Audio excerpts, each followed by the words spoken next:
অভদ্র লোক, কোনো ভদ্রতা নেই নাকি? আরে আমি কি এমন করেছি? আমি তো শুধু তোমার সঙ্গে ডান্স করেছি। আর ডান্স করতে করতে তো এখানে ওখানে টাচ হয়েই যায়। আর আজকালকার দিনে এগুলো তো কমন। রাহুল, আমাকে অপমান করানোটা কি তোমার স্বভাবে দাঁড়িয়েছে?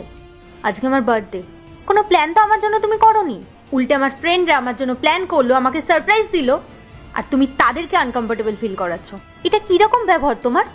তুমি বিবাহিত, তারপরেও একটা মেয়ের ক্লোজ হওয়ার চেষ্টা করছো, তাকে আনকমফোর্টেবল ফিল করাচ্ছ। হ্যাঁ পূজা, তোর এবার তো এটা জানা উচিত যে একটা মেয়েকে টাচ করার লিমিটেশন কতটা। ও যদি একটা আননোন মেয়েকে এরকমভাবে টাচ করে তাহলে তো সব মেয়েই রাগ করবে। আর ভাই, তুই মেয়েকে আনকমফোর্টেবল ফিল করাচ্ছিস কেন? আনকমফোর্টেবল? এখানে আনকমফোর্টেবল হওয়ার কি আছে? আমি তো শুধু ডান্সই করেছি। এসব কি কথা বলছো রাহুল? আগে তুমি ওকে সরি বলো। হ্যাঁ, তুমি একদম ঠিক বলেছ। যদি কোনো পরপুরুষ একটা মেয়েকে টাচ করে, যদি তার সঙ্গে ডান্স করে, তাহলে সেই মেয়েটা আনকমফোর্টেবল হয়। আর করাও উচিত।